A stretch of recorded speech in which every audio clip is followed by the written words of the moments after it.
Welcome back. Today we are talking to people who have lost half their body weight. They're some of the most amazing transformations I've ever seen. Next, I want you to meet Rebecca. She's joining us behind a picture of her at her heaviest when she weighed 381 pounds. Rebecca, tell us about yourself. I grew up obese, bigger than everyone in school. My mom worked 3 jobs, and sometimes fast food was the easiest option. I was addicted to food, I didn't like myself, and at 16, the doctor told me I would die if I didn't lose weight. You guys ready to see Rebecca? Yeah. Come on out, Rebecca, let's meet you.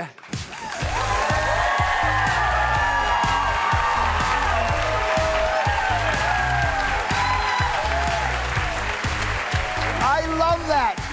I love that. Give me one more twirl. I want to see it. That's great. It's hard to do if people are watching you. It is. That's fantastic. You lost 219 pounds. I did. Isn't that incredible? Okay, can you believe that is you? No, yeah, I look back at it and I still see myself like that, so. Why do you see yourself like that? It's hard to change your body image, the way you see yourself when you were like that your entire life. So, it's hard. You I see, just can't believe it. you see little bits and pieces of yourself that is different now than you were? Oh, definitely, definitely.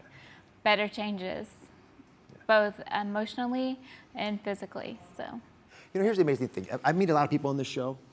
I'm most amazed by your story today because you're not just about you. You might not know this, but Rebecca's become a social media sensation. Over 38,000 people following your journey, following your journey.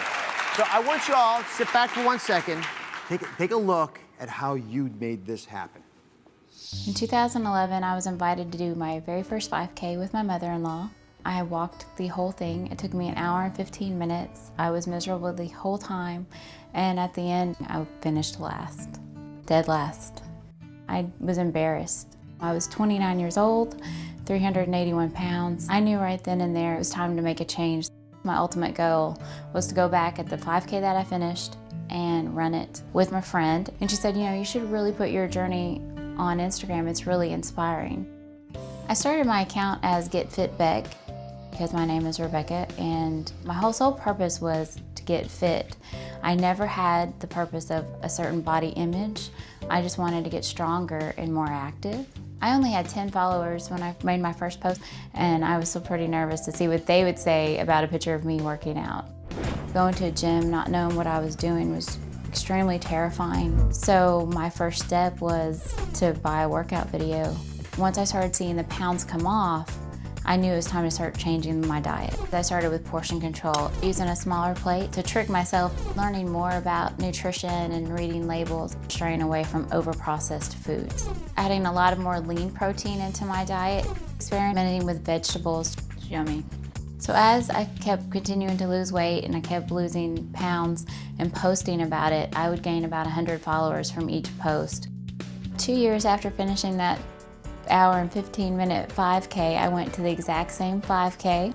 I remember going down, running the same parts that I remember wanting to stop and starting to cry and thought, I'm running this.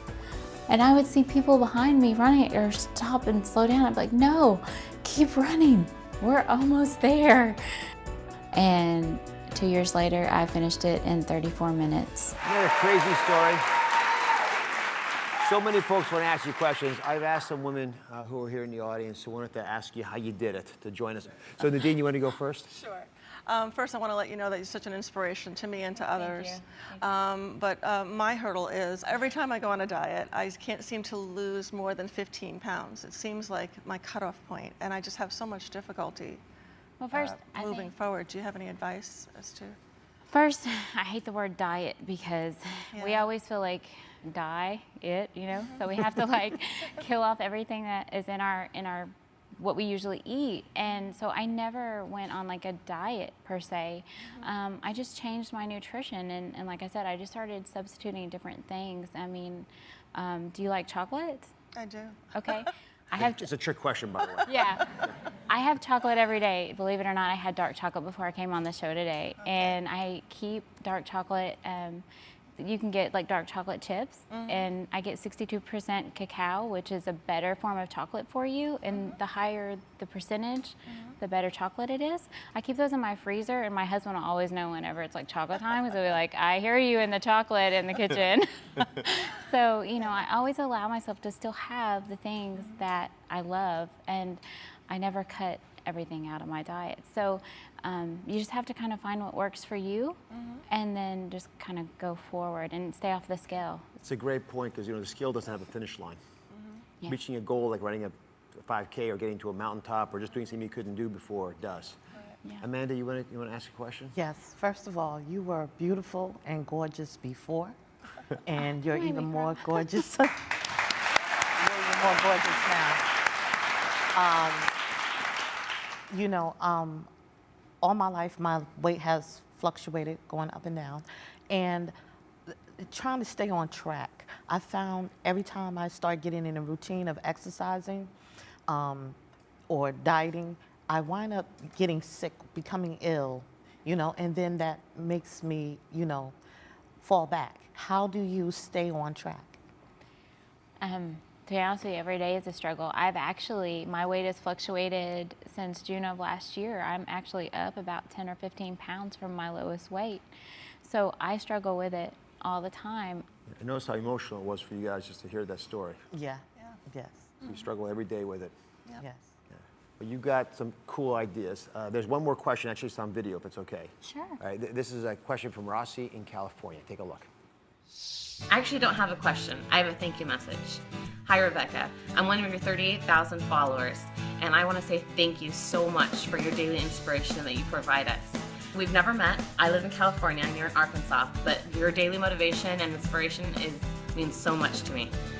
And thank you so much for being so real about your journey and sharing about things like clean eating and saggy skin. You really helped me believe that I can do this too. You're amazing. So how's that to hear Rossi's story? You've inspired her and 38,000 other people. I still, every day, I always say I'm blessed. I hope that I can touch more people. You are. You're making people's dreams come true, and I want you to make sure yours come true too as well. It's been a real pleasure meeting you. Thank you Thank for your you so question. much. You can find lots more weight loss stories at DrOz.com. Thank you for watching. Don't forget to subscribe and turn on notifications so you never miss out on new videos to live the good life.